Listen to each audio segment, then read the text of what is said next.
Welcome back to A Time in Refinement. It's Jesse. Today I'm here with Christiana Taylor. Once again, thank you for joining us on the show. Thanks for having me.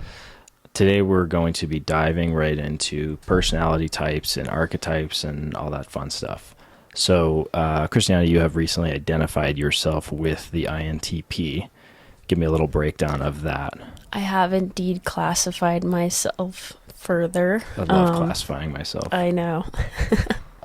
I am an INTP, which is based off of the Myers-Briggs personality test. And the letters stand for introversion, intuition, thinking, and perceiving.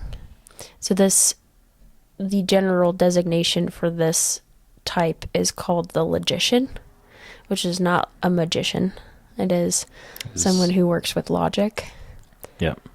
They're typically thought to be cold in personality and maybe overthinkers sometimes. I am classified as omni-archetypal. No, just kidding. I actually don't know, but I probably fall in with the INTJ, which is judging at the end of it. I don't even know, but it's like it's the same thing she said, but just add the other, letter. And we are perceived as too blunt, often cold, but also kind.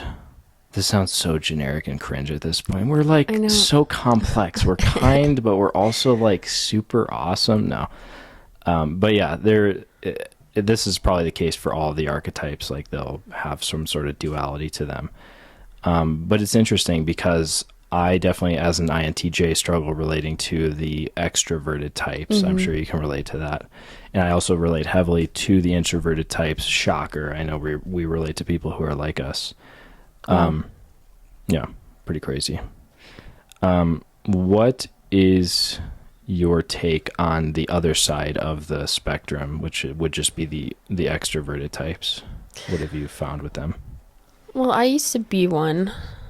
I can't remember the exact 4-letter designation that I had, but I do know that the general name for it was the campaigner. And now that I have officially tested as an INTP, I almost view the extroverted side of things more ideally.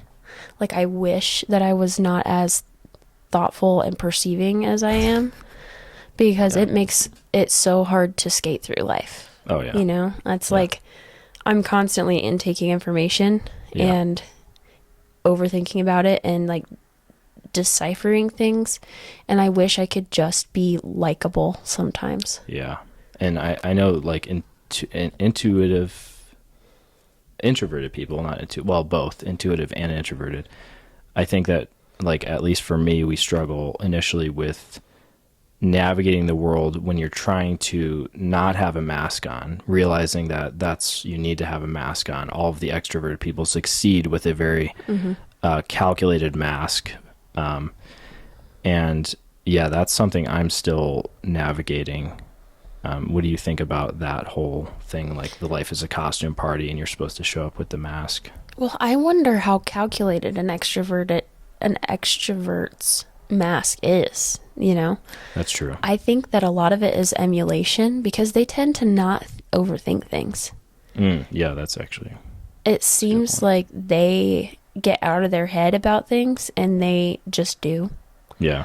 And it seems like how much of that could possibly be calculated if they're generally thoughtless about, not in a negative way, just like they don't put as much. Yeah, carefree. Totally. Yeah. I'm thinking of a couple extroverts without naming names. I'm thinking of a couple people in my life that sort of fall into that. And they respond really well to introverts being very direct about what they're sort of missing. This isn't all extroverts, but I noticed that oftentimes they are not very subtle. They don't pick up hints like that. So it's just you have to be more direct than you think, I've found. Even indirectly, like not criticizing, but critiquing them, they don't even respond. They like just don't get it. And that's crazy to me as a person who like, I can pick up on these subtlest, most indirect of hints. So as introverts, how should we sort of approach the extroverted world? Because really the world is extroverted. All the people that are outside, out and about a lot, not in their homes, reading a book or whatever, they're going to be the extroverted types. How do we find friends in that world? I would say that I have friends, and I think they know me pretty well, and I'm very honest with how I am, and like I'm not going to be the person to call you out of the blue and ask if you want to hang out. Yeah. Because I'm very comfortable spending my time alone in my house with a book. Yep. And a cup of tea, you know. Yep. Same. It is difficult to make friends. You got to find a good introvert or extrovert and attach yourself to them, and then they will be happy to introduce you to other people. Yeah. And I don't think it does have to be fake. I think sometimes we have to fake it till we make it, you know? Totally. But life is about stepping outside of your comfort zone and trying things that you wouldn't normally try to kind of get a desired result. Yeah. You know? Yeah. I think, is it probably necessary for an introvert to cultivate a sort of mask in the extroversion spaces? Well, I know that I can tell my introverts, it's so weird talking about them like they're handlers. Yeah. But I can tell my introverts, hey, I'm getting really overwhelmed right now. I'm going to step out and get some air or whatever. And they're usually cool with that because they know what happens if I don't Or get time simulation. to decompress. I will be a monster later. But I don't feel like I have to put on mask on with my trusted extrovert. I feel like with adjacent extroverts, I tend to have to go along to get along sometimes. It depends on how willing they are to hear an honest assessment of if they're asking for your advice, they have to be ready for your advice, you know? Yeah. I don't know if that made sense. No, yeah, definitely. Okay. Yeah, you have to garner that level of trust with them first. Yeah, definitely. Or if like even respect, because I think a lot of introverted people, I don't know how extroverts view introverts necessarily, but I suspect they view them with like less respect initially. Or pity. Yeah, even pity is a good word. Okay, so now this is a perfect road to go down. The topic of ambiverts. They talk about like everyone's actually an ambivert, like they fit their environment. I wonder how much of that is an introvert just wanting a certain level of authenticity from the people around them, and oftentimes they view extroverts as not that. Do you think people are ambiverts, or is introversion extroversion a very more clear-cut thing about people? I am more comfortable with the dissection of introverts and extroverts, but I can't rule out the fact that there might be people who can kind of be chameleons and figure it out, you know, or be comfortable around extroverts but also need time to recharge. I think that's just a human. Yeah. Everybody needs time to recharge.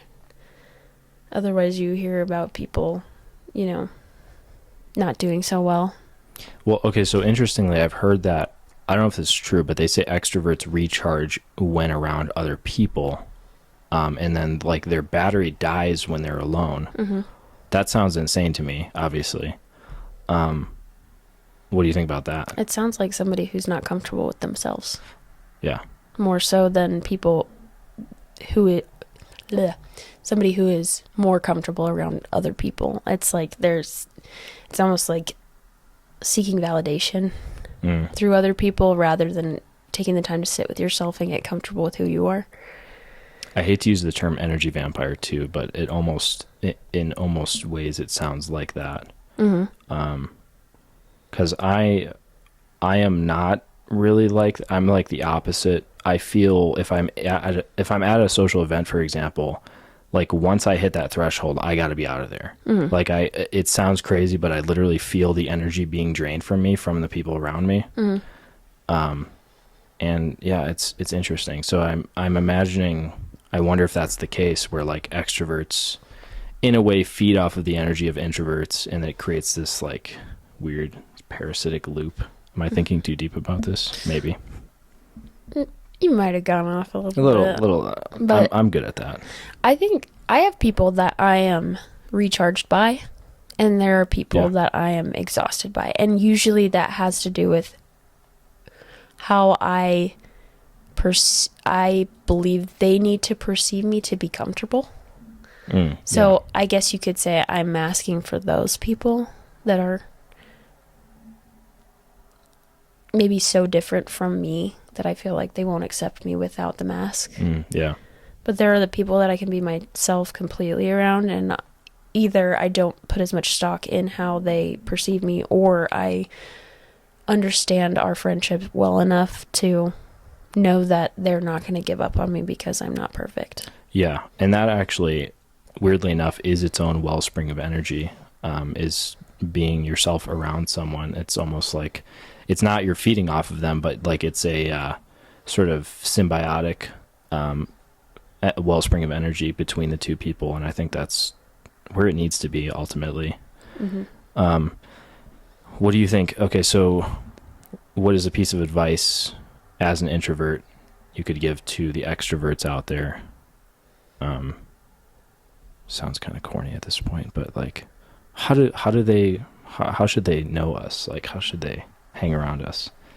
Just talk to us. Sometimes we seem unapproachable. Yeah. And I think that puts people off because they're not sure how they'll be taken, because a lot of extroverts, like the way that other people perceive them is really important to them, I guess. Yeah, that's true. Because maybe there's not as much substance, or they need to do more work on themselves, and they know that, But so we come across as like quiet is uncomfortable to the extroverts, and we tend to be more quiet. Just talk to us, and if you have to pull it out of us, I think that is not a bad thing, because we could learn to be a little more social as well. Yeah, totally. Cool. Well, thank you. Thank you for coming back on the show. It was a fun little episode. And to all of you out there, keep on refining.